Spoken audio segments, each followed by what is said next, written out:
മക്കളെ, എല്ലാ മക്കൾക്കും എജ്യുമേറ്റിന്റെ മറ്റൊരു പുതിയ ക്ലാസ്സിലേക്ക് സ്വാഗതം. ഇന്നത്തെ ക്ലാസ്സിൽ നമ്മൾ നോക്കാൻ പോകുന്നത് 6ാം ക്ലാസ്സിലെ മക്കളുടെ കേരള പാഠാവലിയിലെ ഓണപരീക്ഷയുടെ ഒരു മോഡൽ ക്വസ്റ്റ്യൻ പേപ്പർ ആണ് കേട്ടോ. അപ്പോൾ നിങ്ങൾക്ക് സിലബസ് മാറിയിട്ടുണ്ട്, ക്വസ്റ്റ്യൻ പേപ്പറിന്റെ ഫോർമാറ്റ് ഒക്കെ അടിമുടി ആകെ മാറിയിട്ടുണ്ട് കേട്ടോ. അപ്പോൾ നമുക്ക് ഈ ക്വസ്റ്റ്യൻ പേപ്പർ നോക്കാം. അതിന് മുന്നേയായിട്ട് ചാനൽ ആദ്യമായി കാണുന്നവരാണെങ്കിൽ ഒന്ന് സബ്സ്ക്രൈബ് ചെയ്ത് സപ്പോർട്ട് ചെയ്യാൻ മറക്കരുത്. അതുപോലെ നിങ്ങളുടെ കൂട്ടുകാരിലേക്ക് കൂടെ നമ്മുടെ ക്ലാസ് ഒന്ന് ഷെയർ ചെയ്ത് കൊടുക്കാനും മറക്കരുത്. നമുക്ക് എക്സാം പേപ്പർ തുടങ്ങുന്ന സമയത്ത് ആദ്യം നിങ്ങൾക്ക് അതിന് വേണ്ട നിർദ്ദേശങ്ങളൊക്കെ തന്നിട്ടുണ്ട്. ആദ്യത്തെ 15 മിനിറ്റ് എന്തായിരിക്കും? കൂൾ ഓഫ് ടൈം ആയിരിക്കും. ആ സമയം നിങ്ങൾക്ക് ചോദ്യങ്ങളൊക്കെ മനസ്സിലാക്കാനും വായിക്കാനും ഉത്തരങ്ങൾ എങ്ങനെ എഴുതാമെന്നൊക്കെ, ഏതുത്തരം ആദ്യം എഴുതാമെന്നൊക്കെ പ്ലാൻ ചെയ്യാനുള്ള ഒരു സമയമാണ്. പിന്നെ 6 ചോദ്യങ്ങൾക്ക് നിങ്ങൾക്ക് ഉത്തരം എഴുതണം. ചോദ്യങ്ങളിലെ ഉപചോദ്യങ്ങൾക്ക്, അതായത് AB എന്നിട്ടിട്ടുള്ള ചോദ്യങ്ങൾക്ക് ഉത്തരം എഴുതണം. 3, 4 എന്നീ ചോദ്യങ്ങൾക്ക് ചോയ്സ് നൽകിയിട്ടുണ്ട്. അതായത് ഒന്നുകിൽ A ചെയ്യാം, അല്ലെങ്കിൽ B ചെയ്യാം. ഏതെങ്കിലും ഒന്ന് ചെയ്താൽ മതി കേട്ടോ. ഏതെങ്കിലും ഒരെണ്ണത്തിന് മാത്രം ഉത്തരം നൽകിയാൽ മതി. അപ്പോൾ ശരി, നമുക്ക് നേരെ ക്ലാസ്സിലേക്ക് നടക്കാം. പ്രവർത്തനം 1, വായിക്കാം എഴുതാം. അന്ന് രാത്രി ജൂ അവളുടെ പുതിയ 8ാം ക്ലാസ് പുസ്തകങ്ങൾ മറിച്ചു നോക്കിക്കൊണ്ടിരിക്കുകയായിരുന്നു. കണക്കിന്റെ പാഠപുസ്തകം തുറന്നതോടെ വെള്ളത്തിലേക്ക് ഇറക്കി വിട്ട താറാവിനെ പോലെ അവൾ അതിലൂടെ നീന്തിപ്പോയി. അവൾക്ക് കണക്ക് അത്രമാത്രം ഇഷ്ടമായിരുന്നു. അക്കങ്ങളും ക്ഷേത്രഗണിതത്തിലെ രേഖകളും ആൾജിബ്രയിലെ അക്ഷരങ്ങളും ചേർന്ന് നടത്തുന്ന വേഷം മാറ്റങ്ങൾ അവളെ രസിപ്പിച്ചിരുന്നു. അവളുമായി അവ ഒളിച്ചു കളിക്കും. ഒരേ സമയം അവളുടെ തലയ്ക്ക് അകത്തും പുറത്തും നിറഞ്ഞു നിൽക്കുന്നു എന്ന് തോന്നിച്ച ഒരു മായാലോകത്തിലേക്ക് അവളെ വെല്ലുവിളിച്ചുകൊണ്ട് അവ ഓടിപ്പോകും. അവൾ അവയ്ക്കു പിന്നാലെ ഓടി ഒരു പടയാളിയെ പോലെ അവയെ വരുതിയിലാക്കും. സക്കരയുടെ എഴുത്തിൽ നിന്നുള്ള ഒരു ഭാഗമാണ്. ഇതിനെ ആസ്പദമാക്കിയിട്ട് 5 ചോദ്യങ്ങളുണ്ട്. ചോദ്യം A, ജൂവിന് ഏറ്റവും ഇഷ്ടപ്പെട്ട വിഷയം ഏതായിരുന്നു? ശാസ്ത്രം, കണക്ക്, സാമൂഹ്യശാസ്ത്രം, ഭാഷ. കണക്കായിരുന്നു. ചോദ്യം B, പുതിയ പാഠപുസ്തകം തുറന്ന ജൂവിന്റെ അവസ്ഥയെ സൂചിപ്പിക്കാൻ കഥാകൃത്ത് ഉപയോഗിച്ച പ്രത്യേക പ്രയോഗം എന്തായിരുന്നു? പിന്നാലെ ഓടുന്ന പടയാളി, അക്കങ്ങളും അക്ഷരങ്ങളും രേഖകളും നടത്തുന്ന വേഷം മാറിക്കളി, വെള്ളത്തിലേക്ക് ഇറക്കിവിട്ട താറാവ്, വേഷമാറ്റം നടത്തുന്ന അക്ഷരങ്ങൾ. വെള്ളത്തിലേക്ക് ഇറക്കിവിട്ട താറാവ് എന്നായിരുന്നു അല്ലേ? ചോദ്യം C, ജൂ കണക്ക് ശരിയായി പഠിക്കുന്നു എന്ന് സൂചിപ്പിക്കുന്ന വരി ഏതാണ്? അവളുമായി അവ ഒളിച്ചു കളിക്കും. അവളുടെ തലയ്ക്ക് അകത്തും പുറത്തും നിറഞ്ഞു നിൽക്കുന്നു എന്ന് തോന്നും. അവൾ അവയ്ക്കു പിന്നാലെ ഓടി ഒരു പടയാളിയെ പോലെ അവയെ വരുതിയിലാക്കും. ഒരു മായാലോകത്തിലേക്ക് അവളെ വെല്ലുവിളിച്ചുകൊണ്ട് അവ ഓടിപ്പോകും. അവളുടെ തലയ്ക്ക് അകത്തും പുറത്തും നിറഞ്ഞു നിൽക്കുന്നു എന്ന് തോന്നും എന്നതാണല്ലേ ശരിയായ ഉത്തരം. ചോദ്യം D, ജൂവിന്റെ ഗണിതശാസ്ത്ര പഠനവുമായി ബന്ധപ്പെട്ട് ശരിയായ പ്രസ്താവന ഏത്? ആസ്വദിച്ചു പഠിച്ച് പഠനം മനോഹരമാക്കാം. ധാരാളം സമയം പഠനത്തിന് ആവശ്യമുണ്ട്. എഴുതി പഠിക്കുന്നതാണ് കൂടുതൽ നല്ലത്. ശ്രദ്ധിച്ചില്ലെങ്കിൽ ഉത്തരം തെറ്റിപ്പോകും. ആസ്വദിച്ച് പഠിച്ച് പഠനം മനോഹരമാക്കാം എന്നതാണ് ശരിയായ ഉത്തരം. പ്രവർത്തനം 2, രുചി അനുഭവം. അമൃതം നുകരാം യൂണിറ്റ് നിറയെ ഭക്ഷണവിശേഷമാണ്. നാവിനെ രസിപ്പിക്കുന്ന, വീണ്ടും കഴിക്കാൻ കൊതി തോന്നിക്കുന്ന ചില വിഭവങ്ങൾ നമ്മുടെ മനസ്സിലുണ്ട്. രുചിയും മണവും മറക്കാൻ കഴിയാത്ത ഒരു ഇഷ്ട വിഭവത്തിന്റെ രുചി അനുഭവം എഴുതുക. പണ്ടൊരിക്കൽ കോഴിക്കോട്ടേക്കൊരു സൽക്കാരത്തിന് പോയ സമയത്താണ് ഞാൻ ആദ്യമായി മുട്ടമാല എന്ന പലഹാരം കഴിക്കുന്നത്. മധുരം ഏറെ ഇഷ്ടമുള്ള ആളായതുകൊണ്ട് തന്നെ ആ പലഹാരം എന്നെ വല്ലാതെ ആകർഷിച്ചു. പൊട്ടുന്ന വെള്ള നിറത്തിലുള്ള പാത്രത്തിൽ നിരത്തി വച്ചിരിക്കുന്ന തിളങ്ങുന്ന ആ മഞ്ഞ പലഹാരം ഇന്നും എൻ്റെ കണ്ണിൽ തെളിഞ്ഞു കാണുന്നുണ്ട്. അതോടൊപ്പം മുട്ട സുർക്ക എന്ന വിഭവം ഉണ്ടായിരുന്നു. മുട്ടമാല പിന്നീട് പലതവണ ഞാൻ വീട്ടിലുണ്ടാക്കി നോക്കിയെങ്കിലും അന്ന് കഴിച്ചതിൻ്റെ രുചി നാവിൻ തുമ്പിൽ നിന്ന് മാഞ്ഞിട്ടേയില്ല. ഇതിലെ ചോദ്യം B, സൂചനകളിൽ തെളിയുന്ന കഥാപാത്രം ആര്? നെറ്റിയുടെ 2 അറ്റങ്ങളിലും പളുങ്കിന്റെ മണി പോലെ വിയർപ്പിന്റെ തുള്ളികൾ ഉരുണ്ടുകൂടി നിന്ന് മനസ്സ് വട്ടച്ചെമ്പിനകത്ത് വട്ടമിട്ട് പറക്കുന്നു. അബു, കൽമേയി, പക്കീർച്ചി താത്ത, ബിച്ചായി ഷേതാത്ത. ബിച്ചായി ഷേതാത്തയാണ് ഉത്തരം. ചോദ്യം C, തന്നിരിക്കുന്ന പ്രസ്താവനകളിൽ നവേൻജിയുടെ പ്രത്യേകത എഴുതുക.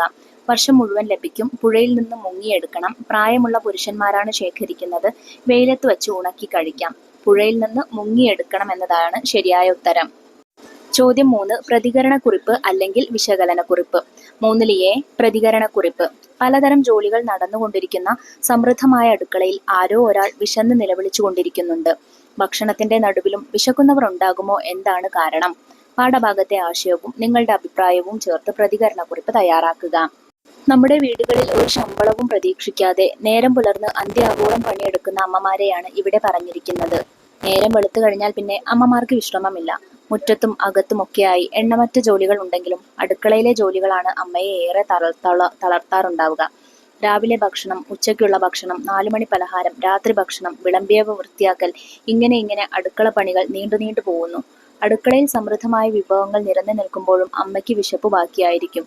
ഉപ്പുണ്ടോ, മുളകുണ്ടോ, എരിവുണ്ടോ എന്ന് നോക്കിയിട്ടുണ്ടെങ്കിലും മക്കളെയും ഭർത്താവിനെയും ഊട്ടാൻ നിൽക്കുന്നതിനിടയിൽ അമ്മ അല്ലെങ്കിൽ ഭാര്യ പലപ്പോഴും അവളുടെ വിശപ്പ് മറന്നു പോകുന്നു എന്നതാണ് സത്യം.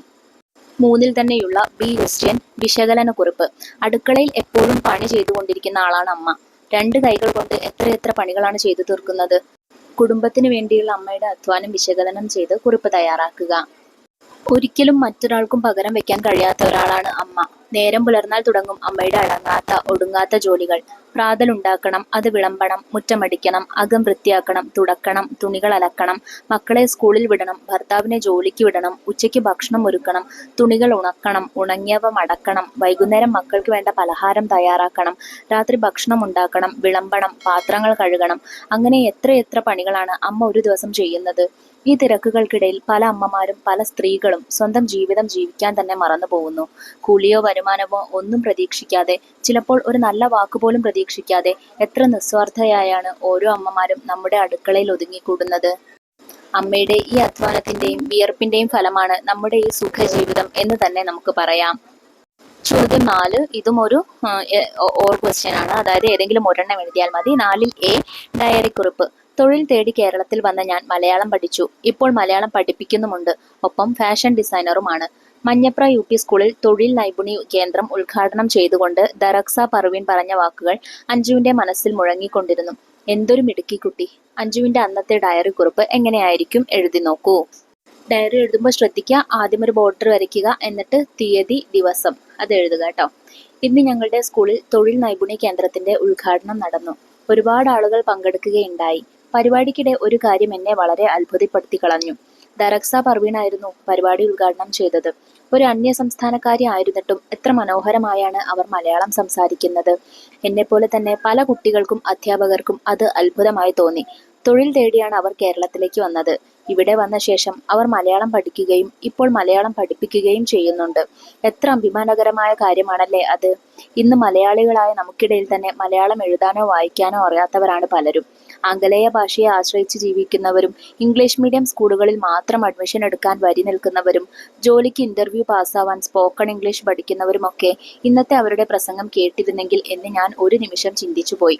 നമ്മുടെ മാതൃഭാഷയോട് നാം സ്നേഹം കാണിച്ചില്ലെങ്കിൽ പിന്നെ ആര് കാണിക്കും എന്ന് നമ്മൾ ചിന്തിക്കേണ്ടതുണ്ട്. നമ്മുടെ ഭാഷയെ പരമാവധി ഉപയോഗിച്ച് ഭാഷാ നിലവാരം ഉയർത്തേണ്ട ചുമതല തീർച്ചയായും നമുക്കുണ്ട്.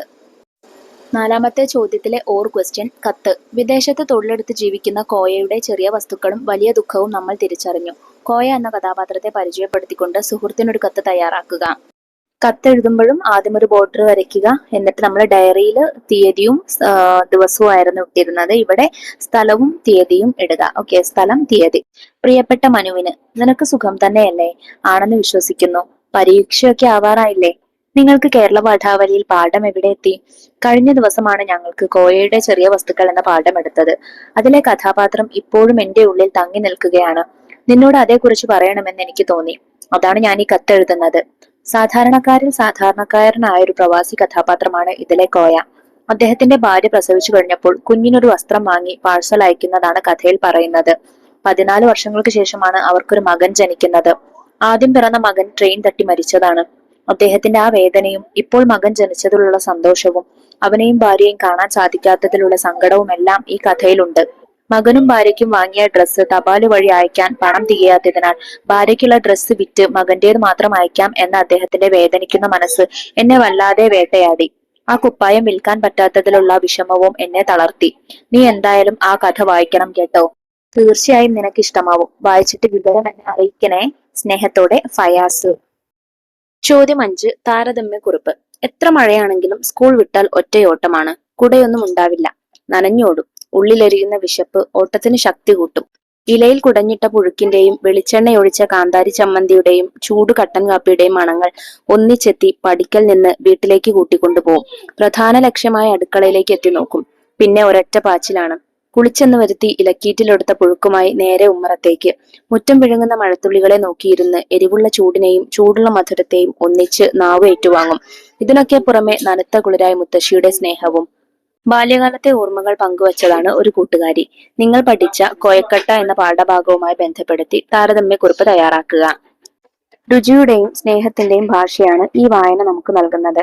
സ്കൂൾ വിട്ട് വീട്ടിലേക്ക് വരുമ്പോൾ കിട്ടുന്ന പുഴുക്കിന്റെയും ചമ്മന്തിയുടെയും കട്ടൻ കാപ്പിയുടെയും മണവും രുചിയും കുട്ടിക്ക് ഏറെ പ്രിയപ്പെട്ടതായി മാറുന്നു.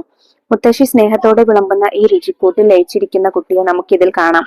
ഇതേ സ്നേഹവും രുചിയും കൊയക്കട്ട എന്ന കവിതയിലും നമുക്ക് കാണാനായിട്ടുണ്ട്. ജോലി കഴിഞ്ഞു വരുന്ന വല്യമ്മയെ കാത്തിരിക്കുന്ന കുട്ടിയായിരുന്നു കൊയക്കട്ടയിൽ ഉണ്ടായിരുന്നത്. വല്യമ്മ സ്നേഹത്തോടെ പൊതിഞ്ഞു കൊണ്ടുവരുന്ന കൊഴക്കട്ട അവനേറെ പ്രിയപ്പെട്ടതായിരുന്നു. നേരമേറെ വൈകുമ്പോൾ അവന് പരിഭ്രമവും കൂടുമായിരുന്നു. രണ്ട് പാഠഭാഗങ്ങളിലും രുചിയും സ്നേഹവുമാണ്, അല്ലെങ്കിൽ സ്നേഹത്തോടെ വിളമ്പുന്ന രുചിയാണ് നിഴലിച്ചു കാണുന്നതെന്ന് നമുക്ക് പറയാം. ചോദ്യം 6. കഥാപാത്ര നിരൂപണം. പലഹാരങ്ങളുടെ താജ് പണിയുന്ന താത്തയായിട്ടാണ് ചട്ടിപ്പത്തിരിയിലെ ബിച്ചായി ഷെയ് താത്തയെ നമ്മൾ കണ്ടത്. ഏറ്റവും ശ്രദ്ധയോടെ കൃത്യതയോടെ പലഹാരപ്പണിയിൽ മുഴുകിയിരിക്കുന്ന താത്ത നമ്മുടെയൊക്കെ മനസ്സ് നിറഞ്ഞു നിൽക്കുന്നു. ആ കഥാപാത്രത്തിൽ നിങ്ങൾ കണ്ട പ്രത്യേകതകൾ ഉൾപ്പെടുത്തി ബിച്ചായി ഷെയ് താത്തയെ കുറിച്ച് കഥാപാത്ര നിരൂപണം തയ്യാറാക്കുക. P.A. മുഹമ്മദ് കോയയുടെ സുൽത്താൻ വീട് എന്ന നോവലിലെ പ്രധാന കഥാപാത്രമാണ് ബിച്ചായി ഷെയ് താത്ത. രുചിയുടെ താജ് പണിയുന്ന ഒരു ഉമ്മയാണ് കഥയിലെ ബിച്ചായി ഷെയ് താത്ത. വളരെ കൃത്യതയോടും വൃത്തിയോടുമാണ് അവർ അവരുടെ അടുക്കള ജോലികൾ ചെയ്യുന്നത്.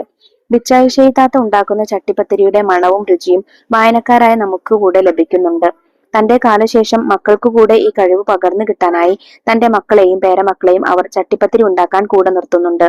ചട്ടിപ്പത്തിരി ഉണ്ടാക്കുന്നതിന്റെ കൂട്ടും കൃത്യതയും എല്ലാം ബിച്ചായി ഷെയ് താത്ത അവർക്കും പറഞ്ഞു കൊടുക്കുന്നുണ്ട്. എല്ലാ കാലത്തും ചട്ടിപ്പത്തിരി ചുടാൻ ഉമ്മ ഉണ്ടാവുമോ എന്നാണ് അവർ മക്കളോട് ചോദിക്കുന്നത്. ചെയ്യുന്ന ജോലിയിൽ ആത്മാർത്ഥതയും കൃത്യനിഷ്ഠതയും പാലിക്കുന്ന ആളാണ് കഥയിലെ ബിച്ചായി ഷെയ് താത്ത. എല്ലാ ജോലിയും കഴിഞ്ഞ് അടുപ്പത്തിരിക്കുന്ന ചട്ടിപ്പത്തിരിയുടെ തീയും ചൂടും പാകമായോ എന്നുകൂടെ നോക്കിയിട്ടാണ് അവർ ഒന്ന് വിശ്രമിക്കുന്നത്. ആ വിശ്രമത്തെ പലഹാരങ്ങളുടെ താജ് പണിത കൈകൾക്ക് ആശ്വാസം തോന്നി എന്നാണ് കഥാകാരൻ വിവരിച്ചിരിക്കുന്നത്. കഥാവായനാ ശേഷവും ഈ കഥാപാത്രം വായനക്കാരുടെ മനസ്സിൽ നിറഞ്ഞു നിൽക്കുന്നു. അപ്പൊ ഇത്രയും ചോദ്യങ്ങളാണ് കേട്ടോ മക്കളെ നമുക്ക് ഈ മോഡൽ ചോദ്യപേപ്പറിൽ ചർച്ച ചെയ്യാനായിട്ടുള്ളത്.